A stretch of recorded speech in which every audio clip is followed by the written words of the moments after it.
Welcome back to another Eagles film study. We're going to look at today a gaggle of guys. Going to aggregate them because none of these guys are stars, to be honest with you, but they do have or could have defined roles, and they could actually be better than one would think with their impact. And while their signings may have gone under the radar and they may not have been noticed, they could definitely make a solid impact on this team in 2024.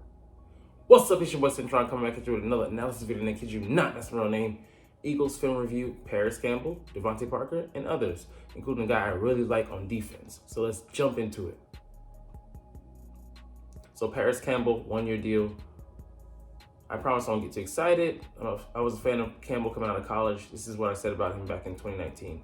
Everything he does is fast. He can't get off press, so it needs to be a Z or slot receiver. And we can see later on, he pretty much fits that to a T, the latter part, more so than the former. His routes need a lot of refinement, and he's raw as a route runner. He has gotten better in this regard, but for the most part, he needs to be around the line of scrimmage, or be getting the ball around the line of scrimmage. However, he has electric speed, and he can just run past coverage. He has great speed to get yak on drag, curls, etc. He does, some damage on some of those routes.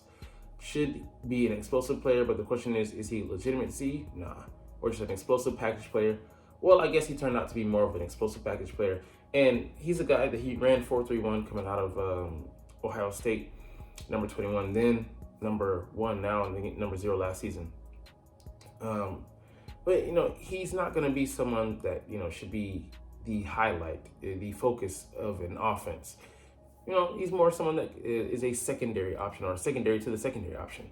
Hence, number 3. I would say wide receiver number 4, because he did have, 60 catches, 600 yards out of the slot in 2022, where he played the majority of his snaps. I think 700 out of 900. But that being said, and I think he's still more limited on the route tree. I mean, maybe similar to what, Quez Watkins was, but I think maybe at the catch point, he might be better, more solid, more reliable. That being said, I don't know that he is, even though I say he's more reliable at the catch point, is he reliable on a consistent basis? His 2022 season, you could say he points to that, but it's yet to be seen. But I do like that he has the luxury of being afforded playing in between Devonta Smith and AJ Brown, theoretically speaking. But we'll see. I don't know, man. His athletic profile is great, but the injury is another issue. They've kept him off the field, and he's not gonna be an outside guy, but maybe he can play a couple snaps there at the very least, even though he's not as effective. So where you might want to look at him, here's what it's saying, is as a gadget guy. So you put him in between, and you get him the ball in space, let him use those quicks, that speed, and not your typical starting slot receiver, but as a number 4 in offense, which I'd be fine with.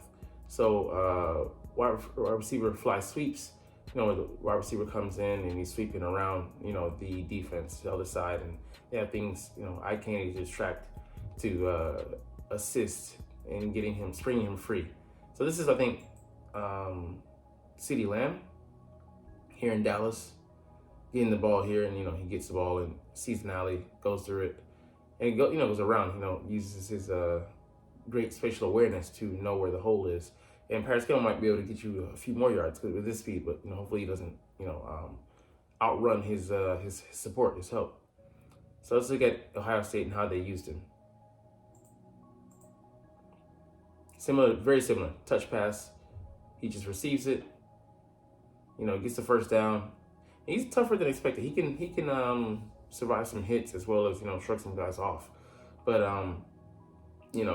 that'd be a positive play for us. So 3 or 4 times a game, plays like that, to watch out for the opposing team. And then this 78-yard jaunt here, just peak explosiveness from him. Same play, but literally, he just outruns the defense. Just, makes a play on a guy. And, with our guys out there, AJ Brown blocking, and, Devontae does his job. He's solid at it. I mean, I would say he gives his all, at the very least. Just, game-breaking speed, it's not going to really hit downfield. It could, I'm wondering, could he, with playing with those guys, he's a decent route runner at times.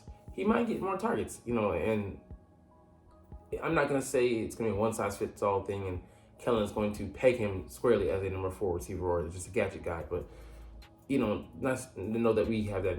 He has that in his wheelhouse, so add to our offense and add more depth and more complication, more complexity for the defense to defend. But, it'd be great if he can also do some of the normal wide receiver stuff. So we'll see. Tyler Hall, man, I really like.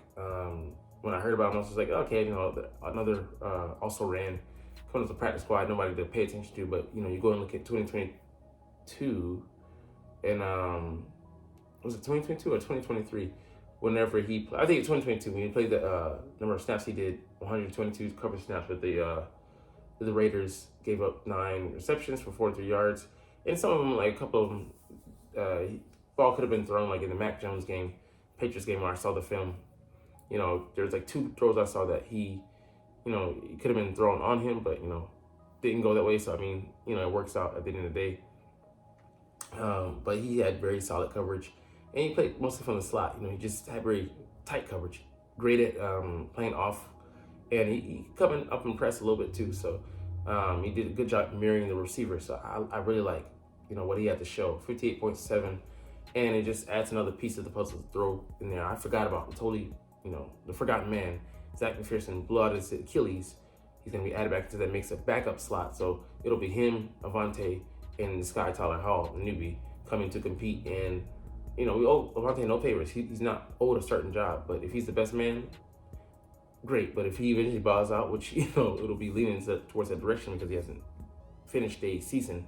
I don't know if he's ever played, a full set of games. But nice to know that we have a backup to the backup.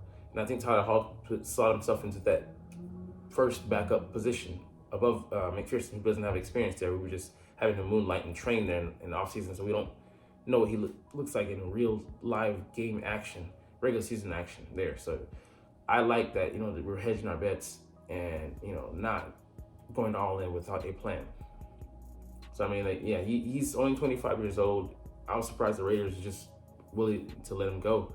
Maybe they think they can find better there, but he was a pretty damn good player there in 2022, and hopefully that carries over to 2024 now.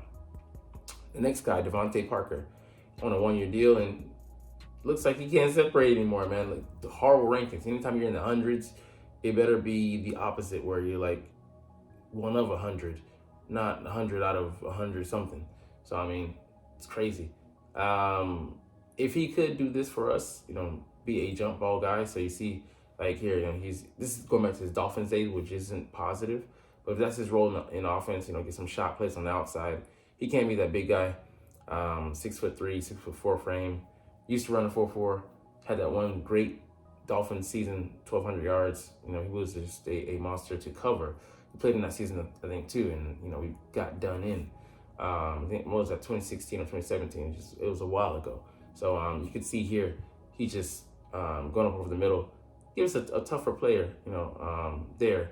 Also can play on the inside, but that's not really his forte. But at this point, if we could have a guy in the Julio role, he wasn't known as a touchdown guy, and then he comes here and catches, I think, 3 or 4. I think it was 4 in the short span of time that he was here in Philly. So theoretically, he should be not an improvement over that, that guy, because he's a future potential Hall of Famer, but he has that specialty. And on a team full of superstars, all we need you to do is come in and be a role player. If you can, be that jump ball guy on the sidelines or in the red zone guy, I'll take that, PJ Mustipher, another guy. Pretty much, he was undrafted, came in the 2023 class, as a good character guy. Not athletic at all. You look at his RAS score, he's pretty much poor in every, very poor in every category. But only category he is outstanding in is in grade is size. I think he's like 330 or 320. You know, the backup Jordan Davis got high character, and don't even know if he's gonna make the roster. But again, it's nice to just have another option there because I like Noah Ellis, but he just can't stay healthy for us, and you know he's still a developmental guy, being where he is. But man, I just like that the Eagles are willing to put the spaghetti in the pot, boil it, you know, when it looks like it's ready, throw lots of noodles at the wall and see what sticks. So I'm all for that approach. Give us the more options, the better. We're gonna talk about the guy in a short, coming up that I really would like to see us, take a crack at and see, if he will stick. Anyways, we're gonna end the video here, but you're not even watching though, but it's all good because I love talking about the Eagles and I love making these videos. So we're gonna officially chunk the deuces. But as always, it's fly, Eagles fly, and let's motherfucking go. Like, comment, share, subscribe if you want. Thanks for watching. Check me out at Cintron Anime, Cintron Life, or Cintron Laughs, or other social media.